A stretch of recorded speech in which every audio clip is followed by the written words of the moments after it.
Hey, what's going on, Who Dat Nation? It is yours truly, TJ Jones, the host of the State of the Saints podcast. And coming up on this edition, we're going to be talking about the Saints dealing with injuries to some key players. And also, if you park behind somebody's house to walk to this stand to get yourself a wedding cake snowball and some nachos and cheese, then you know where I'm at.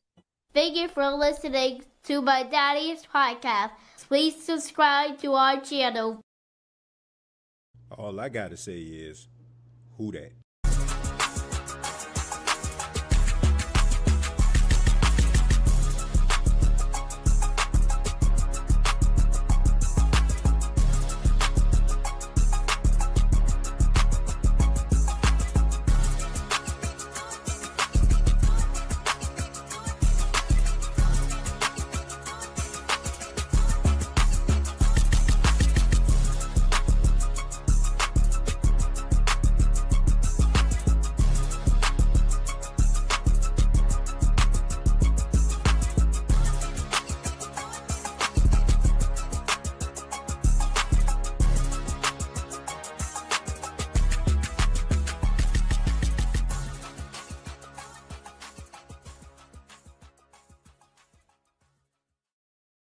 Hey, what's going on, Who Dat Nation? It is yours truly, TJ Jones. And yes, I am the host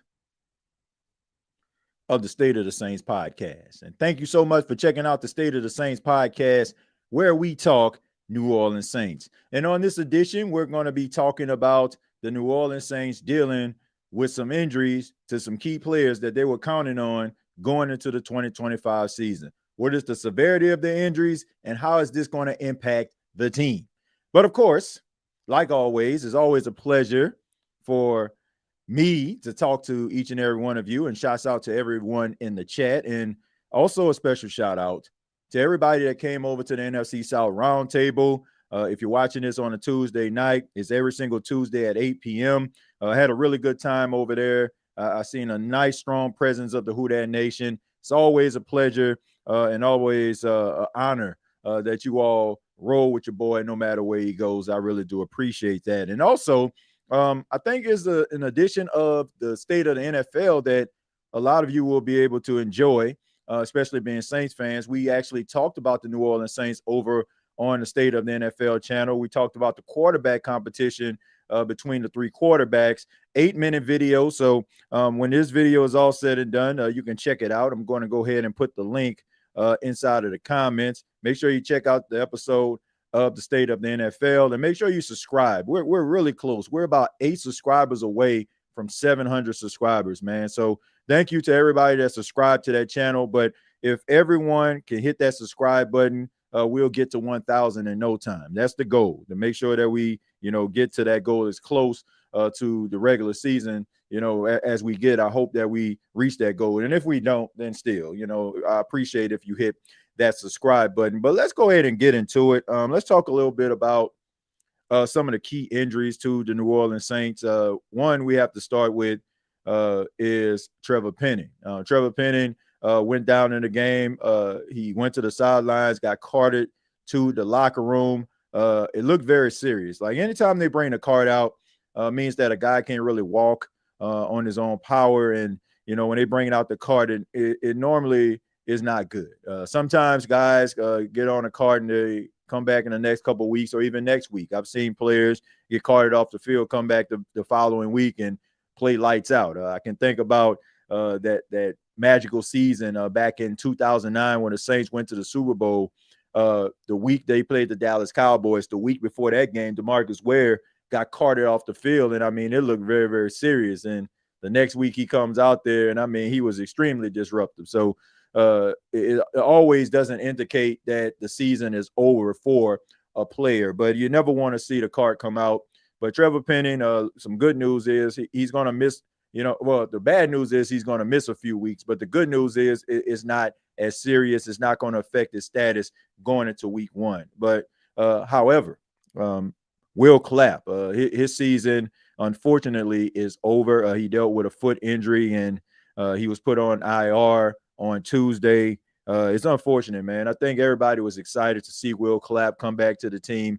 he's always been a team player. He's always been a guy that the Saints can rely on. And when it comes to the injuries, he comes in, he plays guard, he plays across the offensive line and does a really formidable job. And it's one of the main reasons why the New Orleans Saints decided to sign him in the offseason. The Saints dealt with injuries last season to the offensive line, and I don't feel like they had strong depth when it comes to the offensive line. So adding a player like Will Clapp that can play along the offensive line, give you some levels of stability for a short period of time or even an extended amount of time, it's a crushing blow.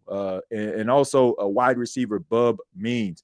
Bub Means suffered a pretty serious injury. He's looking for a second opinion, but the first opinion says that he's going to be out for the foreseeable future as well. I think that you have some Saints fans that believe that maybe Bub Means could make an impact. I wasn't one of those fans. I'm going to be honest with you. I thought that maybe he can catch a pass or two or even, contribute throughout the season. But I didn't see 600-700 yards out of Bub Means, even though I feel like the Saints were looking at him as that big target that they need. Everybody knows that the Saints have their key receivers that are kind of small in stature, well, according to, NFL standards at the wide receiver position. And Bub Means is a little bit larger than some of these other wide receivers, but it's still a crushing blow nonetheless. But, you got to have the next man up mentality. You got to make sure that you have depth across not only the offensive line, but every single position room that you have. I think the biggest issue that the Saints are facing is the depth. I think that teams that have really good depth are the teams that end up making it all the way to the Super Bowl or even making deep playoff runs, somewhere in between. But the New Orleans Saints, they have to figure it out. I think they're going to be relying on young players. Now, I'm going to say this. I know some Saints players want the Saints to go out here to get, some of these veteran guys, but, I like what the New Orleans Saints are doing. Like, we all know that the team is going through a rebuild. And I'm not saying that the Saints are trying to tank or they're trying to look as bad as possible. But I have an appreciation for what they're actually doing when it comes to them signing and going after players that are relatively young. I think about some of the players that tried out today that included players like Justin Ross. He was a stud at the University of Clemson, played with the Kansas City Chiefs over the last couple of years, was a late round draft pick. I think he got drafted maybe like the 6th round, but he's a tall guy. He's like 6'4", 210 pounds, and he's only 25 years old. Early in the offseason, the Saints went after Gabe Davis, who's 26 years old. So I have an appreciation for what the New Orleans Saints are doing. They're trying to get young. They're trying to add depth to the team, but they're adding guys that still have a little bit more tread on the tire. They're not looking at some of these 30, 31-year-old wide receivers or some of these 30, 31-year-old position guys, that have been bold soldiers in the National Football League, but their careers are more than likely winding down. You want to give these young guys opportunities. You want to give these young players opportunities to come in and contribute. And if they hit the ground running, you can probably utilize them for, another 2 to 3 years, depending on the type of work that they put in. But it's a crushing blow to see any player go down. You don't want to see any player get hurt, no matter if they're, a superstar or there's somebody that's trying to make the team. It's very unfortunate. But the New Orleans Saints, they're going to have to figure this thing out. We understand that the New Orleans Saints dealt with injuries last season.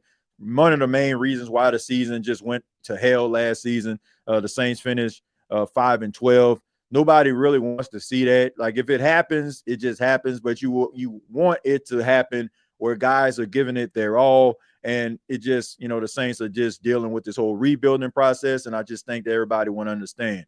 But you don't want the season to be over before it starts, because you're dealing with injuries. And this is also a reminder that no matter what you do when it comes to the offseason process, whether it's, looking at guys, how many miles they run in the course of a week, how many reps that they take. Like, you cannot hide guys or prevent injuries from happening. And I mean, football is a very dangerous sport. I mean, anything can happen. Like, you can be on a pile and, you didn't have anything to do with the play. Somebody just falls on you or somebody like falls on your leg, falls on your arm. Like, it just happens.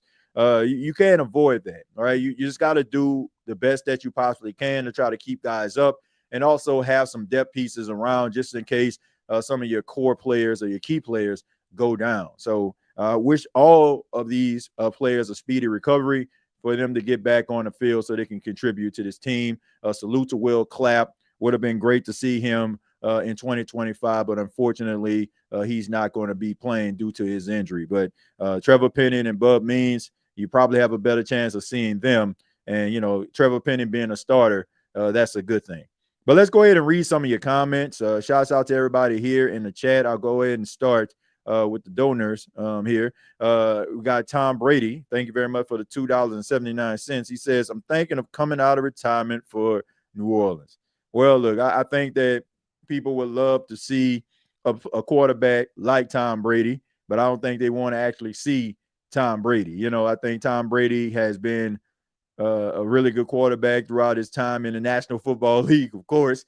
I mean, he's the greatest of all time, in some people's eyes. And, but I mean, he's doing a good job as far as, I feel, at being a color commentator on Fox, and seemed like he's enjoying his life after football. So, but hopefully we can get a quarterback one day that resembles that of a Tom Brady that can win some football games and make Saints fans excited again about seeing some football, and not just the fact that we don't know what's going to happen. Is probably, a good thing if we know what's going to happen, and it's a positive thing. Keen Arthur, thank you very much for the $2. Says, shouts out to rookie left tackle for not giving up any pressures. Yeah, shouts out to Kelvin Banks. I've been saying this for a while. I just think that the guy is special. I think that he's going to be a really good player for the Saints. As long as he stays healthy, I think he's going to be a core player for years to come. Him as well as Tallahassee Fuaga. I think the Saints have their anchors on the left and right side. I just think they need to fix this interior. I'm okay with Eric McCoy as long as he stays healthy. He's one of the best. But Trevor Penning and Cesar Ruiz, I mean, they need to get it together, man. I mean, Cesar Ruiz is he's too talented, and he's been in the league too long to be dealing with some of the things that he's dealing with. Going up against second and third string defensive linemen and getting whooped at the line of scrimmage. I mean, and Trevor Penning, this is his final chance. You done played all across the offensive line, left tackle, right tackle, and now left guard. It's time for the light to come on, or people are going to feel like, well, there's no saving grace about you. So I want to see these guys work out, but I'm almost at a point when it comes to Cesar Ruiz, you got to get it together, man. I'm okay at this point with Trevor Penning, because Trevor Penning is what he is. The Saints are just trying to save face in some cases when it comes to Trevor Penning, playing him across the offensive line to try to validate or make sense out of him being a first round pick. And Cesar Ruiz, man, he just got to play better, man. It's rather he got to play better and prove, or the Saints need to figure out what they need to do as far as using him as trade value. And, I don't take any pride in saying that. I want to see Cesar Ruiz play. And I think in some cases he does play solid, but the play is way too inconsistent. He'll go out there and look very consistent in week 1 and then get beat to sleep in week 2. I just think that the guy is just too talented, too athletic to be getting beat by some of these guys that probably not even going to be on a football team. I just hope that he has a better showing in week 2. That's what I feel. I'm concerned about this interior. I'm not concerned about the left tackle or the right tackle. I think that those guys are studs. Just the inside. I mean, that is going to be the deciding factor if the Saints are going to be effective offensively. Do you think 3 preseason games is enough to evaluate Tyler and Spencer? Neither guy had reps with the ones.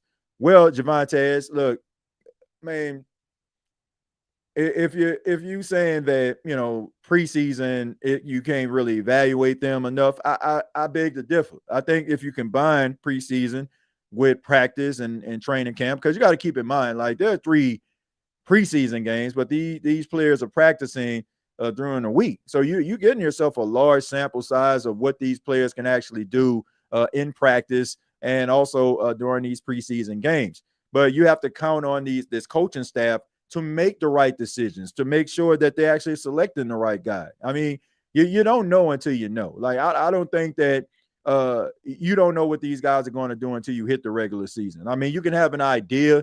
You just got to decide based on the practice performances, based on the games, based on the film that you're actually looking at and evaluating, that you're making the right decision at the starting quarterback position. I won't steal any of my thunder for the state of the NFL, but I really honestly feel that it is going to come down to how consistent these quarterbacks are. Now, if it's an equal playing field, I think you already know where I stand. But if it comes down to Spencer Rattler improving and playing much better than he did last week, and Tyler Shuck falls back, then I think you have your answer. But I think you have enough between training camp, practices, and the games to evaluate who could be your starting quarterback. Let's see, watching the state of NFL now and SOTS. I appreciate that, Jerry. I appreciate that. Yeah, make sure y'all check out the state of the NFL. Like I said, this is like an 8-minute video talking about both quarterbacks. Hope you all enjoy that, man. These two linemen down for the season. That's 2 linemen down for the season. Well, look, you look at these offensive linemen. Like I said, Will Clapp, I feel like he would have been a key contributor, but not all is lost. Like, you still have your starting offensive lineman, but I also think you just need some depth. Like I was very pleased at the performance by rookie Torricelli Simpkins, who came in after Will Clapp went out. I was really impressed by him. I think that he played, I think he played a really good game. I think that he definitely have the coaching staff taking a second look at him. And I think if he continues to play like that, he might end up being on the offensive line. And if he definitely plays like that, then Trevor Penning or Cesar Reed's going to have to look out. I'm serious. Like, that guy seems like he wants it, and it's good to see. Like, you like to see these young, hungry players. Like, you want to see these players step up, take advantage of the opportunities. He wouldn't have been in a game as often and played it from start to finish if Will Clapp wasn't didn't go down with an injury. So sometimes you just got to take advantage of your opportunities. And when those opportunities present itself, you got to knock it out of the park. And this young man did a really good job at taking advantage of his opportunities. Now, you still have 2 more preseason games as well as practice, and you got to build on the momentum that you established. But I like what I saw out of the young man. Say, TJ, a lot of people talking about the pick Shuck threw like it wasn't just as bad as Spencer's fumble. Well, look, I'm not going Cartel. I'm not going to play, tit for tat with some of these Saints fans out here, man. Like, if you want to be petty about these quarterbacks, be petty. If you want to sit up here and evaluate and go at 2 quarterbacks that are instrumental to the success of your favorite football team, then knock yourself out. But I just think that people are going to think and believe what they want to believe. Just like earlier today, Cartel, I put a tweet out, and, I watched all the young rookie quarterbacks take the field. And, I just thought that Tyler Shuck had some better arm talent than some of the quarterbacks I've seen. I didn't say that Tyler Shuck was going to be the best out of the quarterback class, but I said that he just throws the ball like he just with so much velocity, and it just effortlessly come out of his hands, right? And, people are like, oh, man, what you talking about? It's as if I said he was going to be the better quarterback. But it just tells me that people are going to believe what they want to believe. And you have some individuals that are not going to buy into Tyler Shuck because in some cases they don't want them to work, because in some people's eyes is they rather be right about somebody than even see their favorite team find success. I don't get it, right? I mean, both of these quarterbacks are trying to be the starting quarterback, and whoever ends up being a starting quarterback, I'm rooting for. If you're a backup for the New Orleans Saints, I'm rooting for you. Why? Because you play for the Saints. And there's a chance that you can play in a game. So if you're sitting up here bashing Spencer Rattler and want Tyler Shuck to start, well, if Tyler Shuck ends up starting, gets hurt, then who do you think coming into the game? I just think that Saints fans are just, tired. They're frustrated. And I get it, right? I mean, 4 seasons without the playoffs. You're still looking for the succession plan for Drew Brees. You're still trying to find a coach to replace Sean Payton.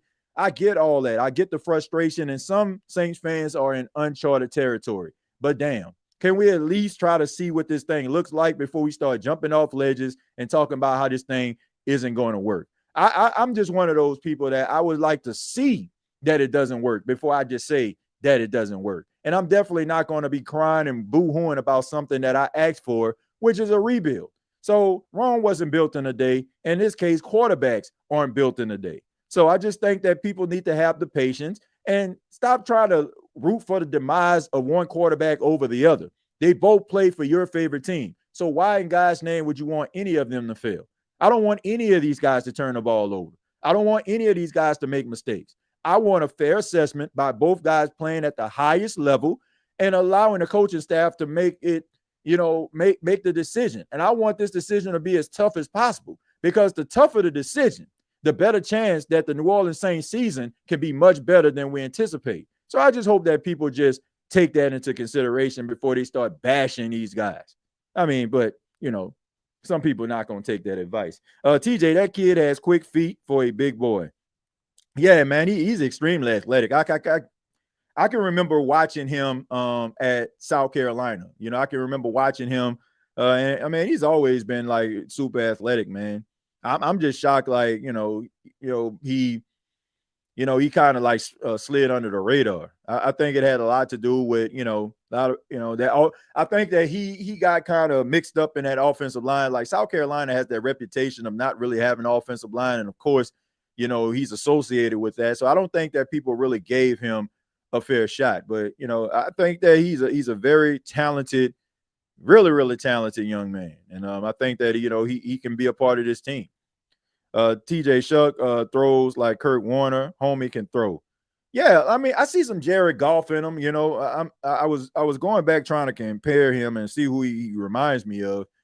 We did a show a couple episodes back where we actually were thinking about who does he resemble.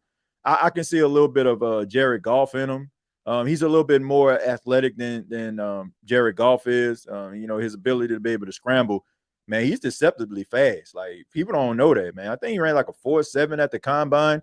Like, he got some wheels, man. He can move. And also, man, I was impressed also, King Arthur and Who Dat Nation, about how he was able to move out of the pocket, man. He was able to move the pocket. He extended plays. He took what the defense gave him. Like I said, I mean, I was impressed after the interception. If it would have went downhill after the interception, I think that most Saints fans would have been very, very discouraged about the season, more so than some of them already are. But I just think that the way he shook out of the situation and made better decisions, I think you have to leave that game believing that, there's something that you can actually build on. Like what they can actually build, I don't know. But he has the talent. I don't think the Saints made a mistake. Like, based on his arm talent, his ability, I don't think the Saints made a mistake by drafting him. I can understand why they drafted him. Like, he has really good arm talent. Like, can this be accompanied by really good decision-making and being strong, standing strong in the pocket? That remains to be seen. But to say, like, oh, man, this guy doesn't have any redeeming qualities and he doesn't deserve, to be in the position he's in, I don't agree with that. I think he has just as much arm talent, if not more arm talent, than a lot of these quarterbacks that came before him. I can see a little bit of Matthew Stafford. I don't look. The only thing that separate, the only reason I disagree with that, Randy, is because I don't think a lot of people realize like how talented and how special of a thrower Matthew Stafford is. Like, Matthew Stafford, to me, like, when we talk about, going through, the history of the NFL, like, he probably one of the top 15 best throwers of the football in NFL history. Like, I don't think he gets enough credit for his arm talent. I think he's up there with the Mahomes. I think that he's up there, with the guys like Brees, like super accurate, can put the ball in tight windows. Like, he's up there. Like Aaron Rodgers, like he's in that category. John Elway, he's in that conversation to me. That's the reason why. Like, I don't know if Tyler Shuck, has that in him, right? But I like the zip that he has on the ball. I like the way it comes out of his hands, and I think that he throws a very catchable football. So, but Matthew Stafford, that's a whole different beast, man. I think that I think Randy, I think in this case, like, you got to give Matthew Stafford a little bit more credit. Like, the guy a beast, man. Guy a beast. But I can see, I can see some arm talent, but Matthew Stafford top 15 all time when it comes to throwing that football, man. He's not Vic, but dude isn't a statue either. And that's what you need, King Arthur. Not somebody that's just so willing to run with the football, like give you a little Vic, Lamar. But, when a pocket collapse and you need to get out of the pocket, and, like looking at this offensive line, and look, I don't want to keep on beating up on the offensive line. Lord knows the defensive line of the Chargers did enough for that. All I'm saying is this offensive line is not good enough to hold down the fort. Like, they're not good enough for a quarterback to stand in a pocket strong and be back there all day to go through his progressions. So the Saints need a quarterback that can be able to scramble outside the pocket. Once again, doesn't have to be Vic, doesn't have to be Lamar, right? Doesn't have to be Terrell Pryor back in 2013. But all I'm saying is, like, he has to be able to escape the pocket when it collapses, maybe to get some extra yards, slide, get your behind down, and live to fight another day. That is, the statue quarterbacks. I'm not going to say that there's not a play for him in the National Football League. Now, if you got like a Detroit Lions type offensive line, because Jared Goff isn't looking to run, but they just have a really good offensive line, nobody's going to touch him. But if you have offensive line like the Saints, where you have so many limitations, you need a quarterback that's going to be able to move outside that pocket. And lucky for the New Orleans Saints, Tyler Shough has that ability to do so. Not to a point where you have to be a 1,000-yard rusher once again, but the fact that you can get out of harm's way or, extend plays with your feet, have your wide receivers break off routes sometime in order for them to come back to the football in order for you to get a big-time gain. So, TJ, I saw the film breakdown, Rattler, my guy, but he played scared after the strip sack. I like how shook off the pick six. Rattler's supposed to have had 2 touchdowns, but wouldn't pull the trigger. Brandon, look, I look at it this way. Both guys win a quarterback competition, and from what I've seen based on the game, one guy allowed the competition to get the best of him, and I'm talking Spencer Rattler. And, it's hard not to think about that, right? I mean, this guy knows what's going on, folks. He knows what's going on, and by that, I mean, he knows that the New Orleans Saints want or prefer Tyler Shough over him. I'm not saying that they're not willing to give him a chance. I feel like they are willing to give him a chance, but you don't draft a quarterback in the second round, and this is the highest quarterback drafted by your organization since Archie Manning back in 71, to have him sit on a bench. If you put these coaches, the organization, you put them on a polygraph test, if you ask them, who would you want to start, Tyler Shough or Spencer Rattler? If they say Spencer, that thing gonna start like trembling, right? Because that's who they want Tyler Shough to work out. But back to the game, Spencer Rattler, I feel like he had that in the back of his mind. That was the reason why I feel like he didn't play aggressive. He was playing to not make a mistake, right? And that's just not the way to go. Like, you got to let that thing rip. You got to let it go, and you got to let the chips fall where they may. You can't like, oh, man, I don't want to throw that. I mean, that's 50-50 right there. Man, put that ball out there. Have the confidence in your wide receivers to come down with the football. Have the confidence that you have the ability to get it to the wide receiver. Tyler Shough, I think what helped him to, kind of get back into this competition and make it more neck and neck in most people's eyes is because after that interception, he didn't like, oh, man, I'm about to check it down. He still was aggressive, right? And credit to Kellen Moore and his offensive play calling, because he could have easily dialed it back, right? But he decided to go out there and allow, Tyler Shough to let it rip, and he threw that 54-yard touchdown to Mason Tipton. You can't play scared, man. Like, I feel like if you're playing scared, you already lost the competition. He was playing not to lose the competition. It's almost like, man, you're in the lead right now. Okay, man, I'm in the lead right now. I'm a steady pace. Okay, I'm gonna make a steady pace. Instead of you like, man, let me, man, these individuals might catch up to me, man. Let me turn it up just a tad bit, right? You can't coast through it, right? I mean, yeah, you got a A+, right? So let me just go ahead and coast through the rest of this, the rest of this semester. Like, come on, man, you got to turn it on. You got to maintain that momentum that you established. And like I said, I think he was playing not to make a mistake and not to lose the momentum, but in a process, because the aggression of Tyler Shough and his ability to shake that off, I mean, he basically drew neck and neck with Spencer Rattler. Like, you have made this situation tougher on the New Orleans Saints. If the Saints had Spencer Rattler going forward, okay, man, we're going to roll with Spencer. Now, in this game against the Jacksonville Jaguars, now you got to say to yourself, hey, you know what? I think we might need to consider starting Tyler Shuck. So I think he lost the competition in week number 1 because he was playing not to lose instead of just playing free. And you're going to lose every time, man. You're going to lose every time if you don't go out there and do your best and put your best foot forward. So that was his biggest mistake. But, I mean, he still has the talent. If he comes out in week 2 and makes up for that, then, he can probably pull further away because, I mean, he has the talent, folks. TJ, the Saints worked out Justin Ross, a big receiver, but didn't sign him. I'm beginning to think that Kellen Moore prefers smaller, speedy receivers. What you think? I don't know if he prefers smaller, speedy receivers, or it's just the fact that they just found somebody or they didn't find anybody that doesn't fit their skill set. I mean, their scheme, I should say, their scheme. Look, I don't think any team should be in a business like Young, check, 6'4", check, 210. Okay, man, come on, join us. Like, if he doesn't fit what you're trying to do, he just doesn't fit what you're trying to do. I can respect what the New Orleans Saints are doing, rolling with the wide receivers they have because they feel that they can find success with those guys. Now, how much success? That remains to be seen. Do I think that they have a wide receiver group that is going to tear up the league? Absolutely not. Do I feel like they have wide receivers that are capable of making plays? Yeah.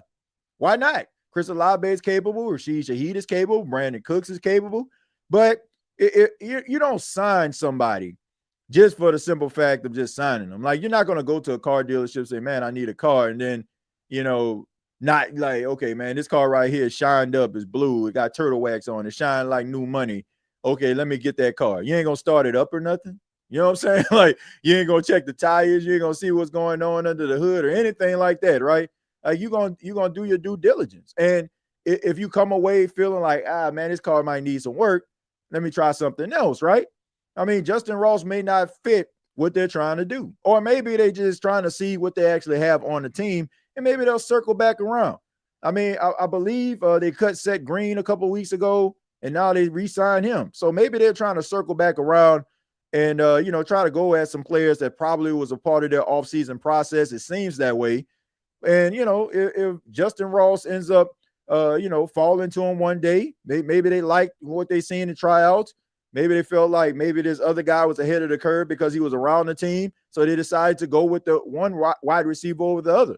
But, don't just sign a guy just because, he's a certain size, a certain weight. Like, if he doesn't fit your team, don't do it. Honestly, I've seen enough. Shuck showed he has a high ceiling. Plus, he has the size and arm. His mistakes can be fixed. If this is how he looks in the first NFL action, we should be excited.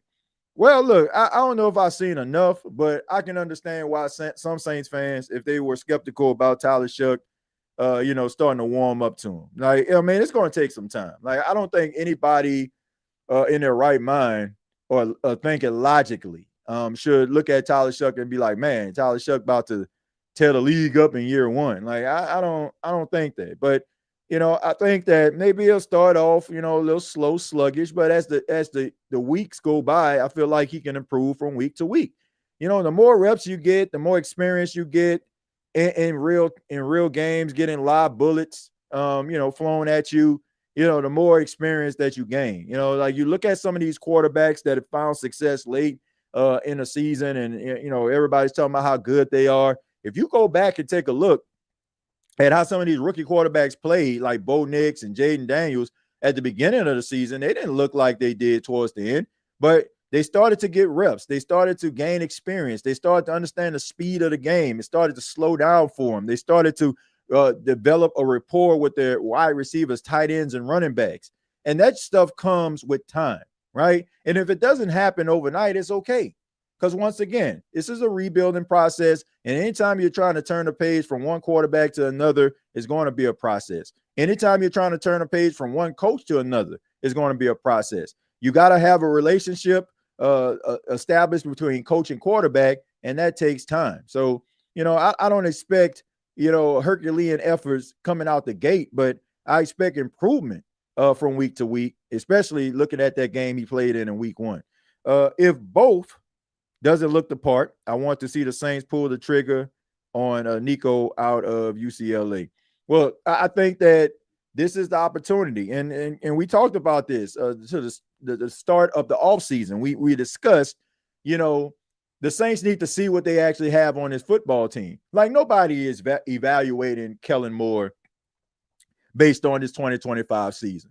Everybody is basically handling this whole New Orleans Saints situation with fine-tooth gloves. Like, we understand, man. Like, this team is going through a rebuild process. So nobody's really judging Kellen Moore based on the performance of the New Orleans Saints. We know it's an uphill battle. At least we should, right? So if these quarterbacks go out there, man, let's see what they got, right? I mean, throw some things at them.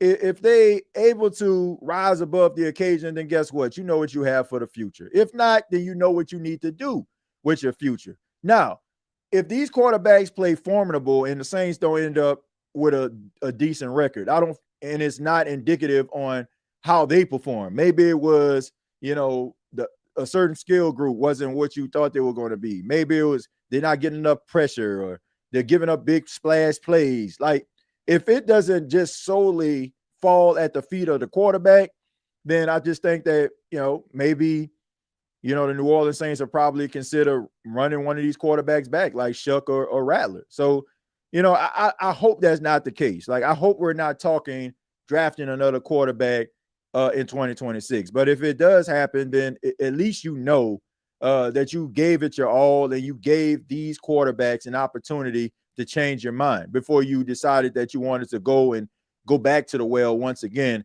and decide, on another quarterback that could possibly be the future of the franchise.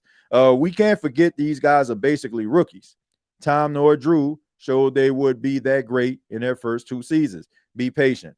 Yeah, you got to be patient with these quarterbacks. I know that you pay attention to outliers who have really good rookie campaigns, and we just want our quarterbacks to look that way, especially when they're young. But everything is not equal. All quarterbacks are not created equal. All circumstances aren't created equal. So in this case, I just think that Saints fans have to practice patience. It's hard to do, but that's just the reality of the football team. You're not going more than likely get, Super Bowl type performances out of these quarterbacks. They're both trying to figure it out, and they're both trying to learn a new system. And you have coaches that are trying to learn and understand these players as well. So it's going to take some time. You've been rolling with these same receivers for too long, and they aren't reliable health-wise. Yeah, they aren't reliable health-wise. They're not, but they are talented. Like, Chris Olave is talented. Rashid Shaheed is talented. And so is Brandon Cooks. But look, I know some people are upset that the New Orleans Saints didn't try to get a wide receiver in the draft, but I can appreciate that you didn't try to, dive into something that you're not fully committed to, right? They went with guys that had experience. They went with players that played in college for a very long time, have been leaders, have made impacts, have made plays time after time, and they pop off film. Like, that's all you can ask for. Like, the opportunity that's presented to them, it's up to them if they are going to take advantage of it or they're just going to squander it. But they decided to go with players that have played a lot of college football, have a lot of experience, and, I don't have an issue with that. But at the end of the day, these wide receivers that they have on the team, that's the best that they have to offer. Like, you look at the free agents out here, man, it's not nobody that's going to come in that's going to change your misfortunes at the wide receiver position. If there was somebody out there, trust and believe they're on somebody else's team right now. I just think that your best bet, if you're talking about an impactful wide receiver, I think that you have to look at the 2026 draft, and look at who's coming out. That's when you can possibly find that young, hungry wide receiver. But to think that somebody's going to come in and be that 1,300-yard number one receiver for you at this stage, I just think it's wishful thinking. You got to roll with what you got. And right now, this is the best the New Orleans Saints have to offer is these 3 wide receivers. So, regardless to who comes in, they're not going to beat out Shaheed, Olave, or Cooks. So, your best bet is just to wait till the next year and see where you are at the wide receiver position. Kellen has at least 4 years to making something shake. We all have to be patient. Well, look, I think that this year is more of a, man, it's more like a red shirt year for the coach, right? Like I said, people handling this whole situation with fine-tooth gloves here. I think next year you'll probably get a little bit more accountability from fans. But this year, I just think if you just, going at this guy talking about, oh man, he ain't the answer. Oh man, he suck. He stink. Like, come on, man. You got to look at this team and what they're trying to do. It's a process. And we all know that Kellen Moore knows something about the process. Hopefully he don't waste 2 years thinking Rattler going to be anything more than what he is. I don't think that's going to happen. I think that they're giving them opportunities, but I think whoever they decide to roll with, that's who they're going to roll with. If it's Shuck, then they're going to ride that till the wheels fall off. If Spencer Rattler, they roll with him, he's probably going to be on a shorter leash. Because once again, I think they want Tyler Shuck to work out because they want to validate that second-round pick. Just the same reason why we're seeing Isaiah Foskey go out there and just, play a game from start to finish because they're trying to validate his draft positioning. But hopefully the second round pick in Tyler Shuck is not the same as the second round pick in Isaiah Foskey because that's just a failed experiment. Hopefully Tyler Shuck is not a failed experiment. And we're talking about this guy for years to come, winning football games for the Saints. Unc got that Chicago White Sox hat with the gray brim. Yeah, man, look, that's one of my favorite hats right here, man. I love the Chicago White Sox, growing up as a kid. Like them, the Atlanta Braves, those are classic like baseball teams. Everybody used to like Frank Thomas back in the day, man. I was a big Frank Thomas fan. So yeah. And then shouts out to Eazy-E too, man. Eazy-E put the White Sox hat on the map too. Rest in peace to Eazy-E. The only way I take another position first round other than left guard has to be wide receiver Jeremiah Smith if he's available. Well, Jeremiah Smith won't be available because he's a true sophomore. So, you got to wait at least one more year for his services. So, but yeah, I definitely feel like I feel like you need to get a left and a right guard. I'm telling you, like I think the Saints aren't going to reach their full potential on the interior until they fix the left and the right guard. I want to see Cesar Ruiz work out, but I mean, you've been in the league since 2020, and I mean, you're just way too inconsistent, man. Way too inconsistent. Like I want him to work out, but I think he is what he is, man. I think that he's a solid right guard. Like he goes to a team, he's gonna be solid. Like I think what the Saints need based on right now, young quarterback trying to establish a running game, you need a brute force on the interior, left guard and right guard. Like you need some guys that's gonna get these defensive linemen out of the way, that's gonna create holes for these running backs to run through, give quarterbacks time to throw the ball down the field and make big plays. Like rolling with Trevor Penning and Cesar Ruiz is not going to move the needle. You'll probably have some consistent games, and by consistent, I mean there are going to be some games where they're not the biggest issue on the team, but I just think that, Cesar Ruiz is what he is, right? He is what he is. Like, you're not going to get elite. You're not going to get all pro. You're not going to get any of that from him. Like, he going to give you stability. Like, you're going to know, okay, man, that's who our right guard is. But he's not going to give you like that all pro. And I just think that the Saints need a Jari Evans type. I think that they need, a top left guard, right guard. Like they need that, right? And they're not going to find success until they fix this offensive line. TJ, Saints fans really, really need to chill out. Well, everybody, is on edge right now. I mentioned it, Jerry, at the top of the show. It has a lot to do with the fact that the Saints haven't found success. And some Saints fans are in uncharted territory. You got a lot of Saints fans that only remember the Saints being, prosperous, like being a successful team, winning football games, putting up a whole bunch of points, generating excitement. Didn't go to the Super Bowl every single year, but you were going to get double-digit wins and a little bit of bragging rights coming out of the South. But now it's like, it's doom and gloom because, some Saints fans have never faced this level of adversity since they've been a Saints fan.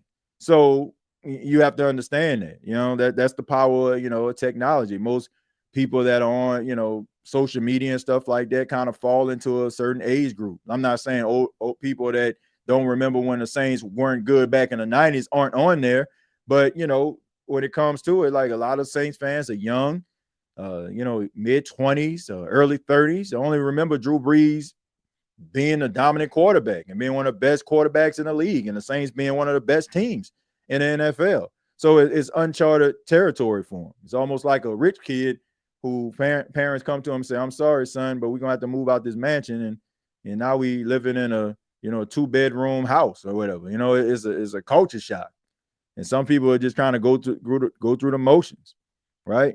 You had a butler, serving you meals. Now all of a sudden you got to go to the refrigerator yourself. It's uncharted territory for some of these Saints fans.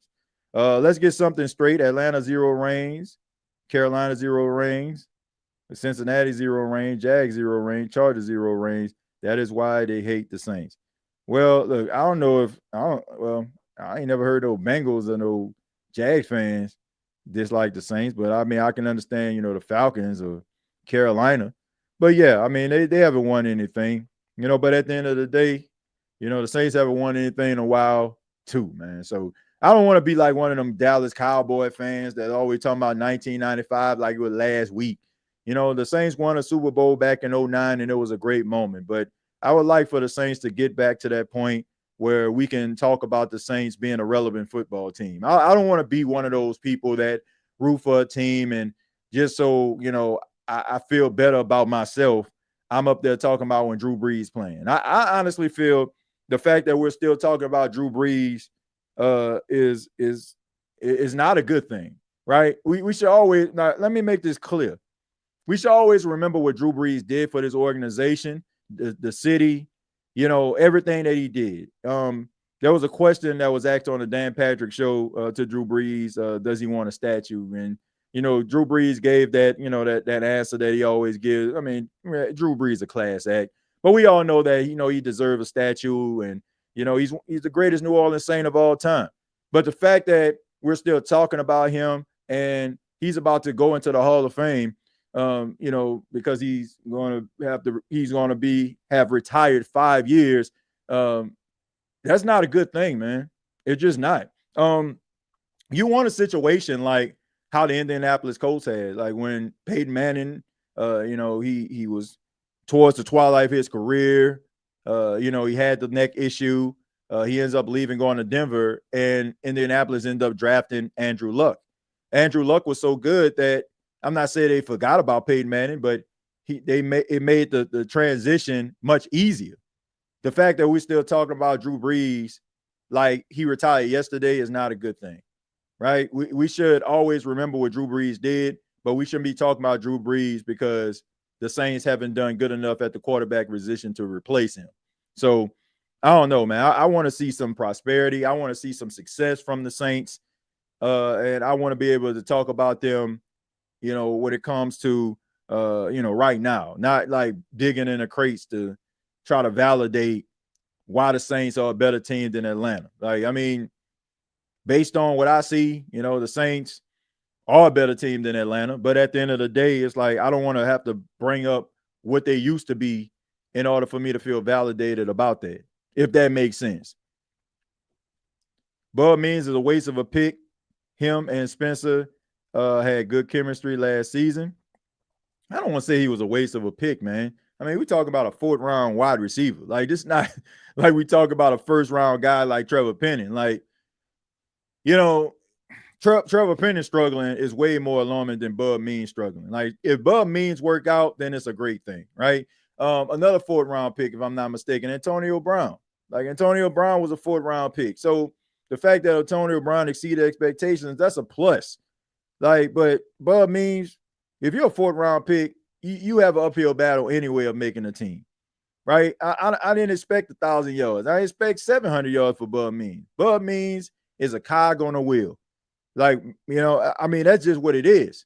He's a cog on a wheel. Like, he's not the number one guy. If you're looking for Bub Means to be your number one guy, like, your wide receiver room is in shambles.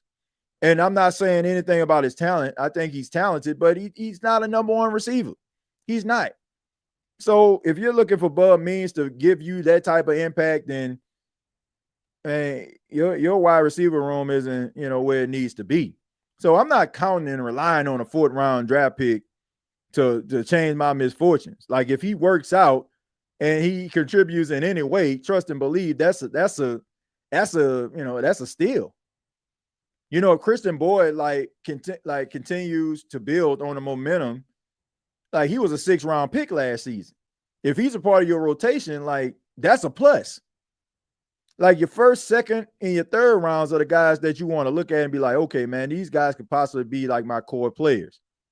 But when you talk about 4th, 5th, 6th, and 7th round picks, man, like if they end up making a team, then guess what? Like somebody needs to be high-fiving and big up in the GMs, and they probably going to be looking at your assistant GM to try to see if they can bring them to their team so they can help them draft really well. So it's easy to dog the roster.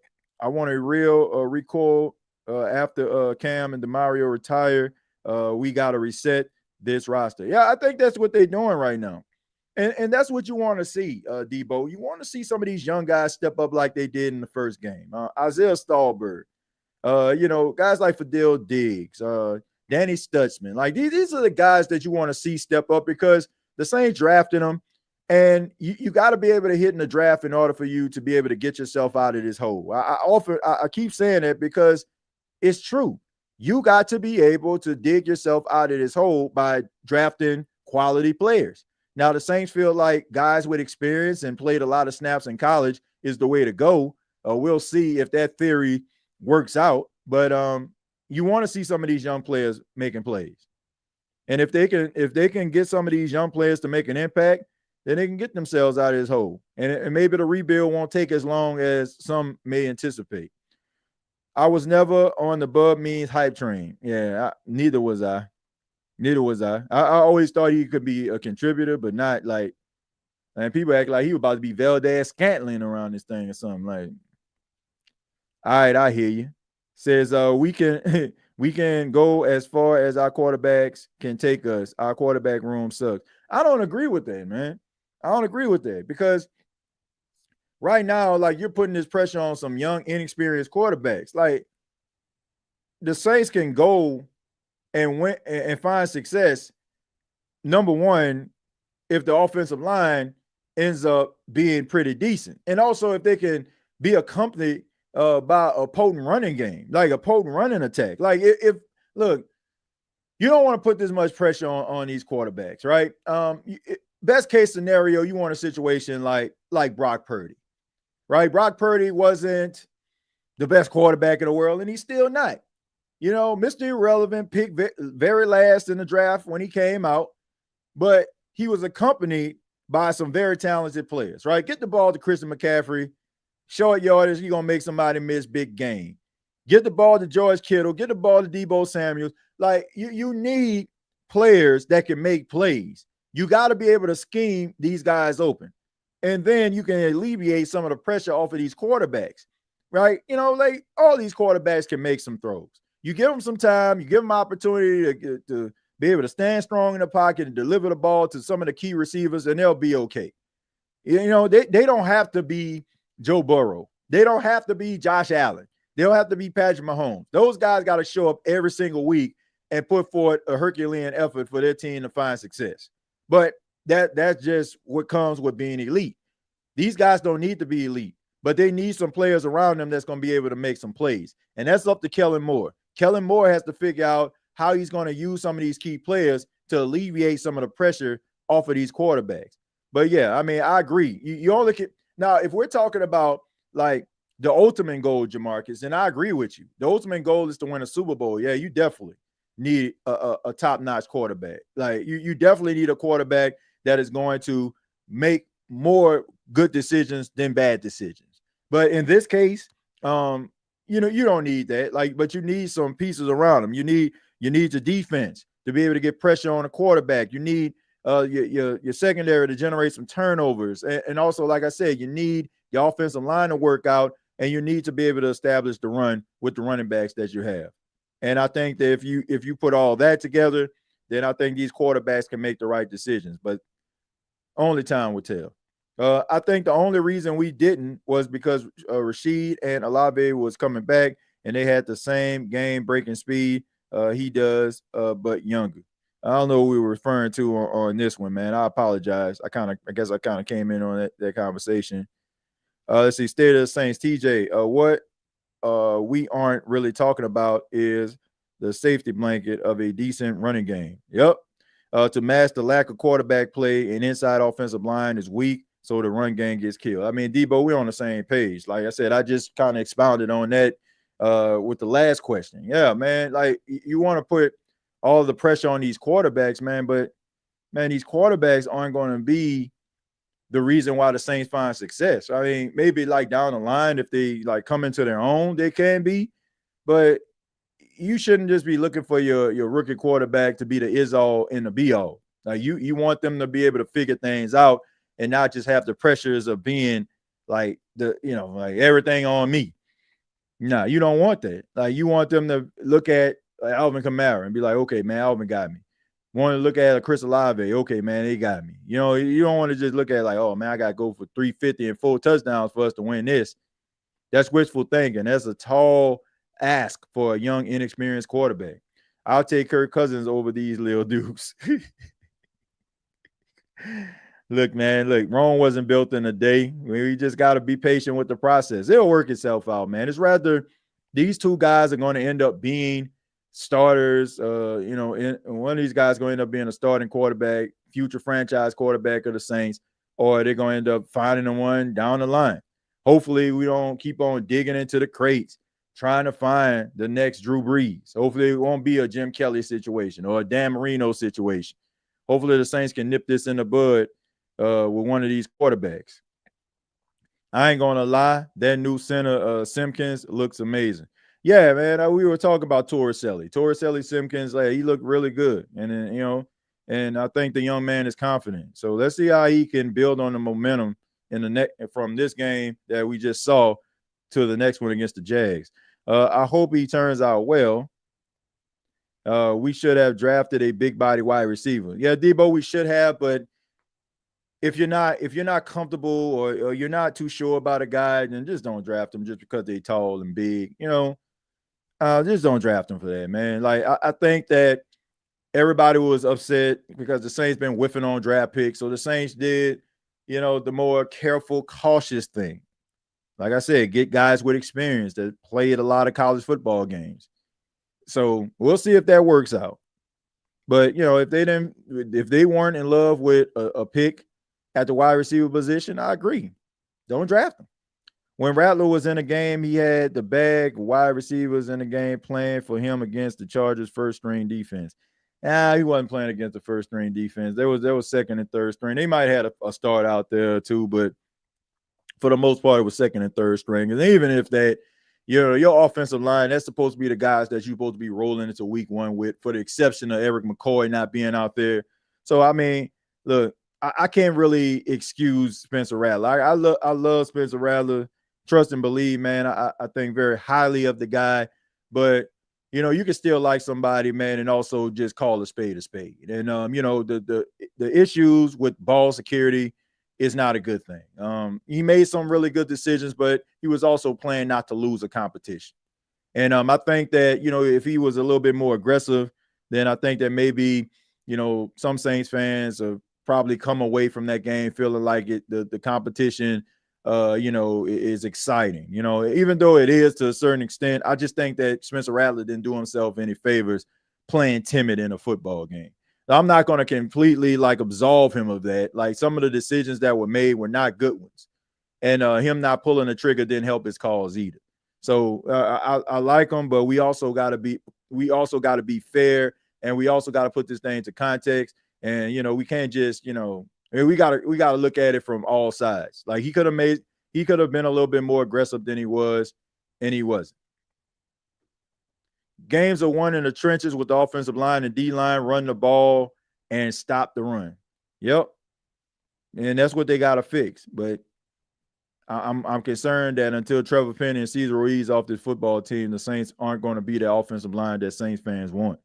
I kind of want them to make the quarterback decision after the second preseason game. So the third preseason game, whoever is the starter can get as many reps as possible. Well, I think they're going to end up deciding, Brandon. Most teams decide on who's going to be their starting quarterback after the second preseason. Now, I'm not saying that the Saints are going to fall into tradition. We all know that the Saints, they kind of shy away from that type of stuff. They are who they are. But I think that, they have enough film.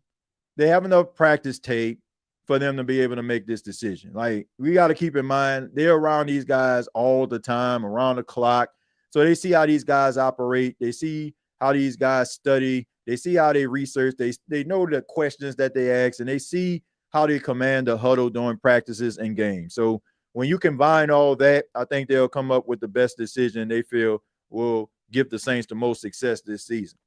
TJ, I saw a graphic that showed records in the past 5 years. We're stressing hard, but we only been messed up for real since 2023. Technically, if you think about it, we was 9-8 in 2022 and in 2021. Well, look, not as messed up as some of these other teams lead, but when you're missing the playoffs, when you're not winning and you're inconsistent and you're not beating the teams that you need to beat, you're beating like low-hanging fruit teams and you're not beating competitive teams, like how impressive can, a 9-8 record look? I think that's what Saints fans are looking at. Yeah, we're 9-8, but we're not a 9-8 team, right? You say you are what your records say you are, but I think that in some cases that's not the case. You got to look at the context, right? Or are you 9-8 because 4 starting quarterbacks didn't play, right? Or a defensive lineman who most teams will scheme for that's coming to town didn't play, or a wide receiver that's making an impact for this offense isn't playing. Like, you got to look at the context and when you play the team. All that stuff matters. But I think when Saints fans think about this team, they're thinking about the lack of prosperity from a division standpoint, postseason standpoint. And those are two things that fan bases want. Like, they want to see their team win a division. They want to see the team make the playoffs, because if you're in the playoffs, you got a strong chance of making a run. So that's what, they're looking at. I'm going to take a few more and then we're going to go ahead and get up out of here. It says, get Hunter Deckers some reps. Yeah, I think that when it comes down to it, I just think that it's probably a 2-person race, but you also got to put Jake Haener in that thing. You got to put Jake in a conversation. I think Hunter Deckers is probably going to end up playing maybe preseason game 4 or something like that. They'll probably give him some snaps so he can put something on film. But I just think that they realize that these reps right here are too valuable to these young quarterbacks, and they want them to be able to get the most of them. I believe, if I'm not mistaken, Spencer Rattler had 28 snaps. Tyler Shuck had 29 snaps. So, I mean, the more snaps these guys can get, the better, they can be able to assess this quarterback situation and find success. Of course, TJ, my point is Bills 0 rings. Yeah, I mean, the Bills have 0 rings, but, they always have been a competitive football team.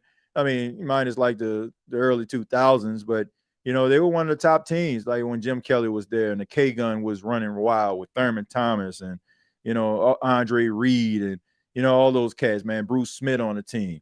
They were a force, right? But, they went to 4 Super Bowls. They just didn't win any. But, they were always a part of that top team conversation. I've seen enough of Rattler and Shuck. You either got it or you don't. We missed out on Dart and Sanders. I blame Mickey Loomis and also blame Mrs. Benson. This time for a change.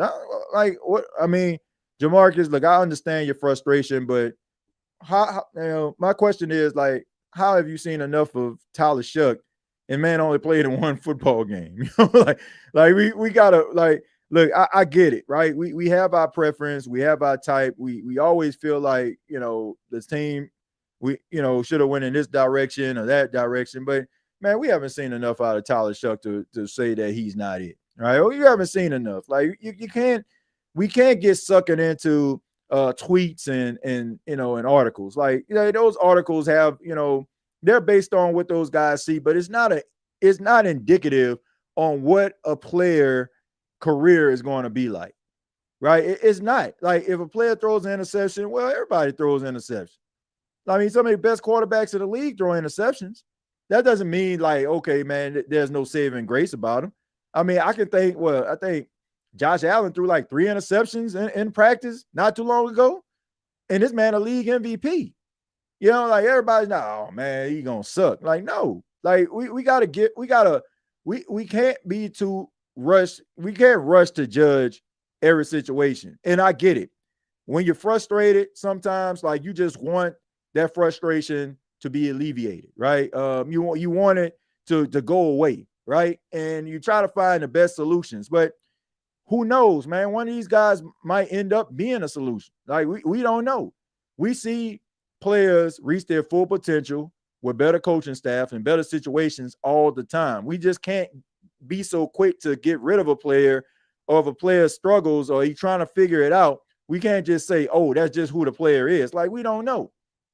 Right. And we definitely got to be careful that our opinions and our views are not skewed because we wanted something to happen so badly and it didn't happen and we're still frustrated about it. Like, I get the whole Shadir Sanders situation. I think that it would have been great for the city. I think that he would have galvanized the fan base. I think the energy he would have came with would have been off the charts. I mean, they played the Carolina Panthers and everybody was talking about what he did in the game, right? He's a polarizing guy. So from that particular perspective, I do feel like it could have helped the New Orleans Saints. When it comes from a marketing standpoint, you definitely probably would have got some primetime games or more games being seen in front of a nationally televised audience, but that's just not the way that it goes.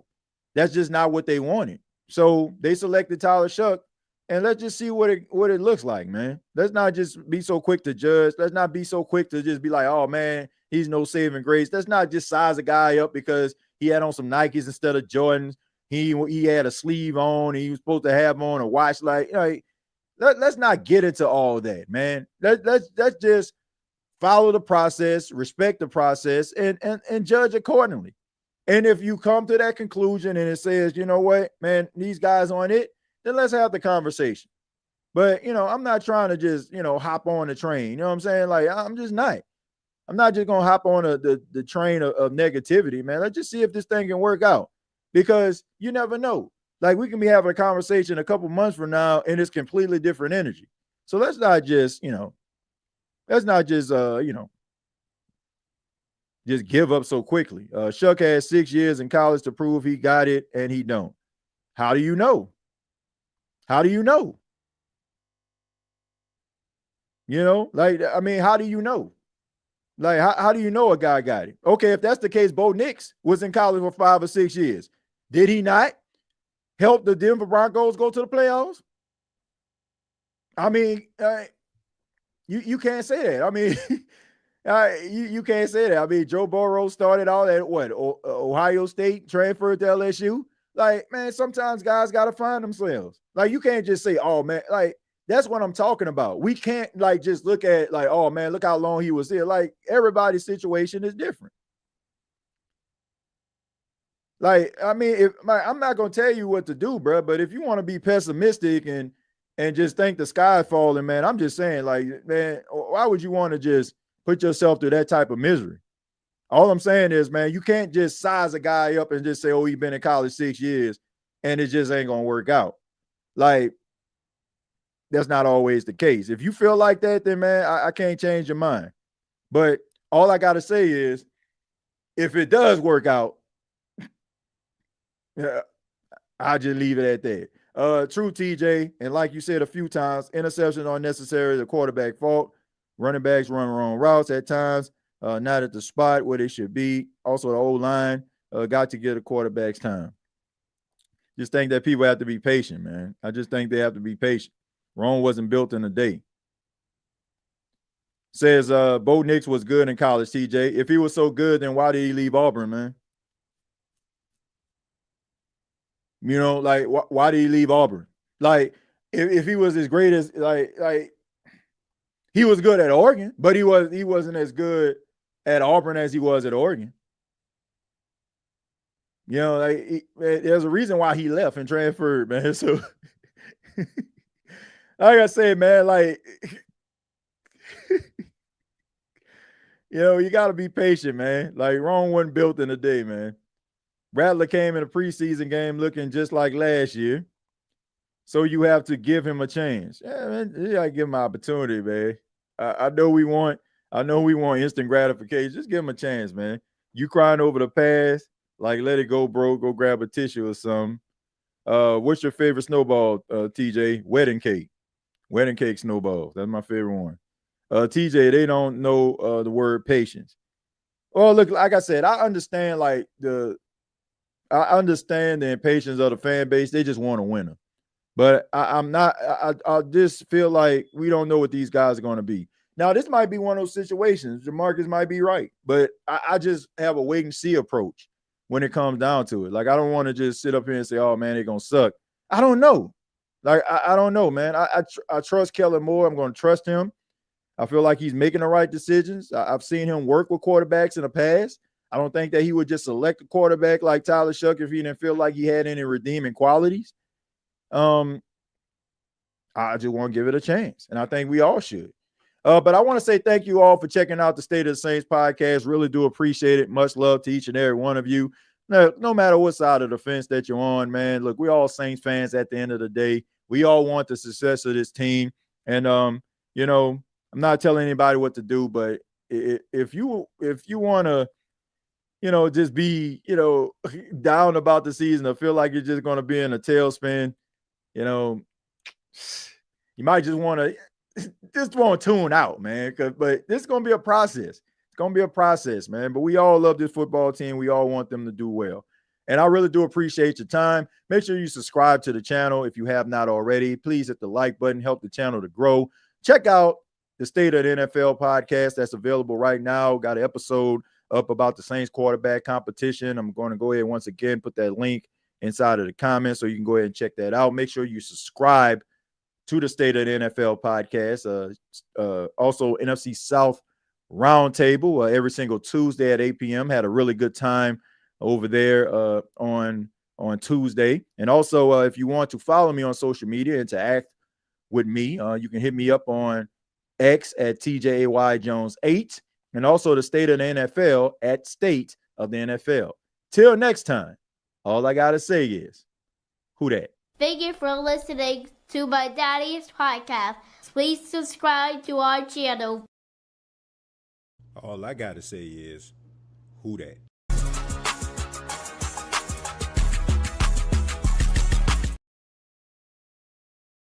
My bad, man. One more second. One more time. Okay. I just saw that, Keno. Keno to say I missed a dono. Okay. I appreciate it, man. Thank you for the $2. Says TJ, maybe Nola wants to let Juwan be the big wide receiver. That's a good point, man. That's a good point. And I thought about that too. Maybe they feel like utilizing Juwan Johnson, his size, and him being at that tight end position, and he is a former wide receiver. So maybe they looking at him to make an impact this season. So, I mean, that's a good point. But whoever they use, man, hopefully these guys can make some plays and make this offense successful. I appreciate that, Keno. Thank you for the $2. And once again, thank you all for tuning in. And once again, like always, all I got to say is, who dat? Thank you for listening to my daddy's podcast. Please subscribe to our channel. All I got to say is, who dat?